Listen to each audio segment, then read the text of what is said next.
Je souhaiterais maintenant vous montrer une photo qui vous montre le quotidien de la population à Gaza. Voilà la première photo. Comme vous pouvez le voir,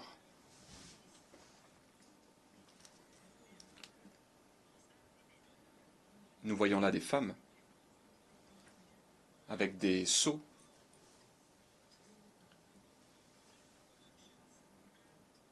Essayez d'y réfléchir un instant, essayez de répondre à la question suivante. Comment justifier cette brutalité en 2025?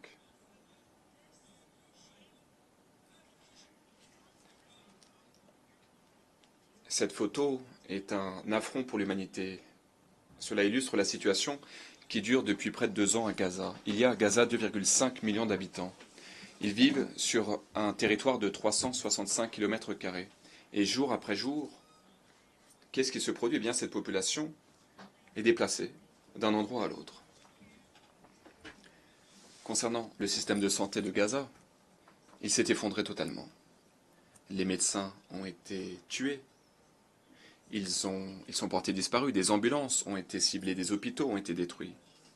Il est impossible pour les patients d'avoir accès à des soins. Il est impossible de pratiquer des opérations chirurgicales. Les médicaments sont introuvables, chers amis.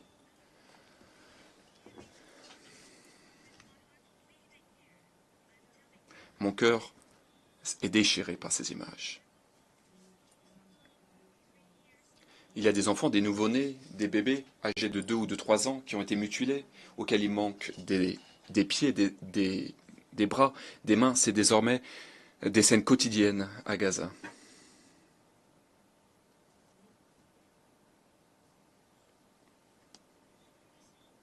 Regardez cette photo. Comment notre conscience humaine peut-elle supporter une telle photo? Comment pouvons-nous rester silencieux face à cette situation? Comment accepter que ces enfants meurent de faim? Nous avons tous des enfants, nous sommes parents, nous sommes grands-parents. Nous avons des enfants et des petits-enfants que nous aimons tant. Ici, aux États-Unis, ou en Europe, aux 4 coins de la planète.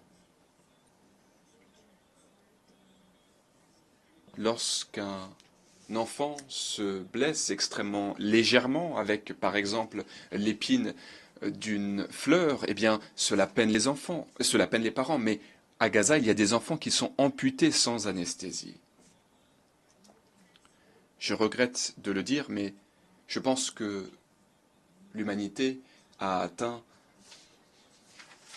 un véritable gouffre. Cela fait un siècle que nous n'avions pas assisté à un tel massacre. Tout cela se produit devant nous. Le génocide à Gaza est filmé. Il est filmé, il est diffusé en temps réel, à chaque instant, par le biais des médias et des réseaux sociaux. À ce jour, Israël a de façon délibérée tué 250 journalistes. Des journalistes qui travaillaient pour des organes de presse nationaux ou internationaux à Gaza.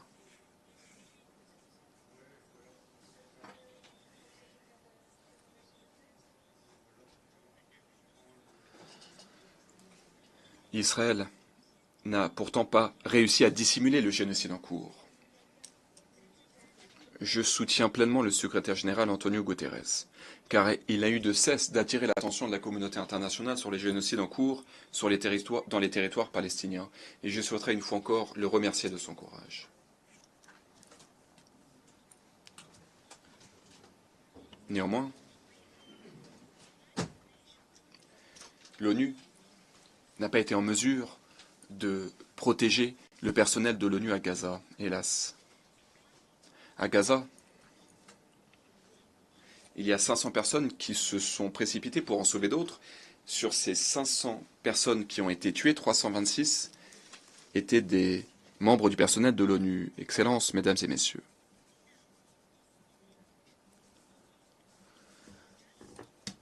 Je pense que le terme de génocide ou le terme de Shoah est un concept qui consiste à faire référence à l'extermination massive de populations.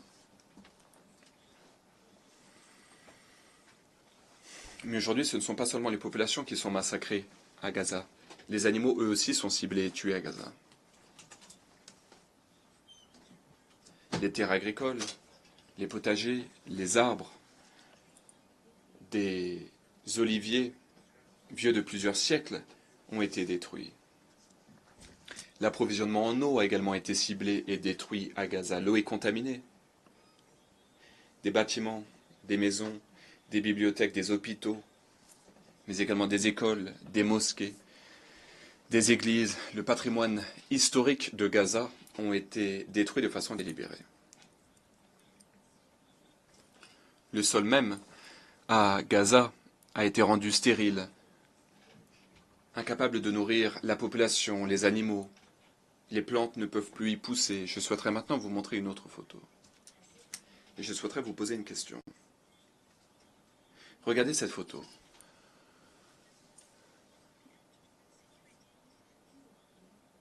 Comment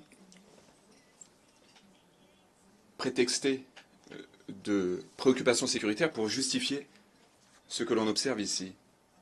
Et je souhaiterais le dire ouvertement. Il n'y a pas de guerre à Gaza. Nous ne pouvons pas parler de guerre entre deux belligérants à Gaza. Car à Gaza, vous avez d'un côté une armée régulière, avec les armes les plus sophistiquées au monde, et d'autre part, des civils innocents, des enfants innocents. Ce n'est pas un combat contre le terrorisme. Il s'agit là d'une occupation. Nous assistons à des déportations, à un exil forcé, à un génocide, à la destruction de la vie à une grande échelle. Et tout cela sous prétexte des événements du 7 octobre. Gaza est détruit sous prétexte de ce qu'a fait le Hamas. Mais dans le même temps, en Cisjordanie, où le Hamas ne gouverne pas, la Cisjordanie, elle aussi, est occupée petit à petit. Et les innocents civils sont exécutés. Par ailleurs, Israël ne se contente pas de cibler Gaza et la Cisjordanie. Elle a ciblé la Syrie, Israël a ciblé le Yémen, le Liban. Israël menace également la paix régionale. Récemment, Israël a mené à bien une attaque qui a ciblé une réunion entre des délégations à Qatar. Une délégation qui participait aux négociations pour le cessez-le-feu. Cette attaque qui a ciblé le Qatar nous a également montré que les dirigeants israéliens opèrent désormais en dehors de tout contrôle.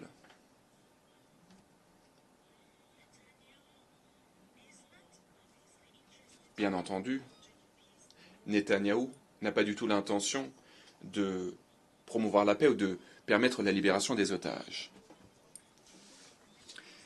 Et ce ne sont pas que les voisins d'Israël qui sont concernés. Tous les pays du Moyen-Orient font face à ces menaces irresponsables de la part d'Israël. Et nous devons prendre conscience du fait que, avec ce comportement de plus en plus agressif de la part d'Israël, en Europe et dans l'Occident, les valeurs qui ont émergé après la Seconde Guerre mondiale ont été minées.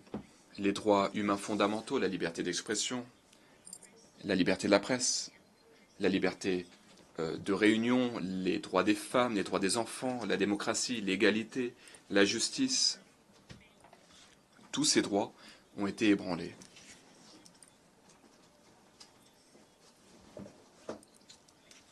À ce stade, je pense que nous devons regarder la réalité en face.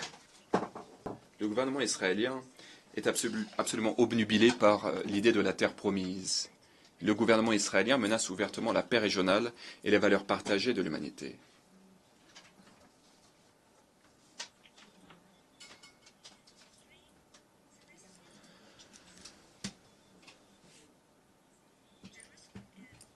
Jérusalem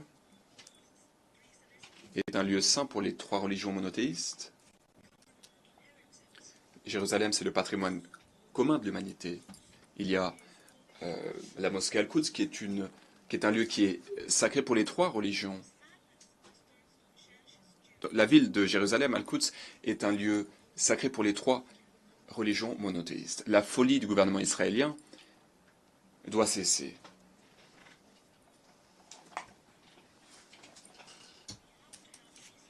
Nous avons besoin d'un cessez-le-feu à Gaza dès que possible. Les attaques doivent cesser. Il faut permettre l'acheminement de l'aide humanitaire sans entrave.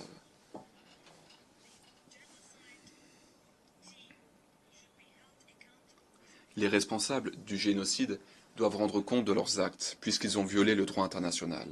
Et, si Dieu le veut, cela se produira. En ce qui concerne ce qui se passe, les atrocités à Gaza, toutes celles et ceux qui restent silencieux se rendent complices de cette barbarie.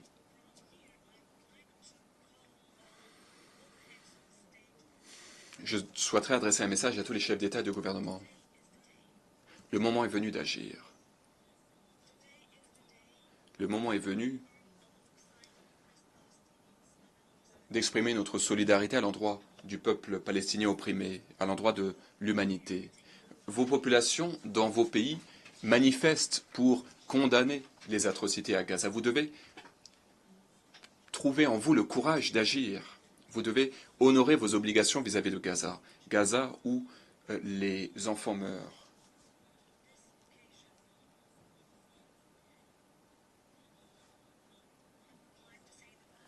Je souhaiterais aujourd'hui formuler les commentaires suivants. Il y a à travers le monde des populations qui descendent dans les rues, des activistes, des armées, des universitaires, des étudiants, des journalistes, toutes celles et ceux qui viennent défendre la Palestine. Et je souhaiterais leur dire merci beaucoup.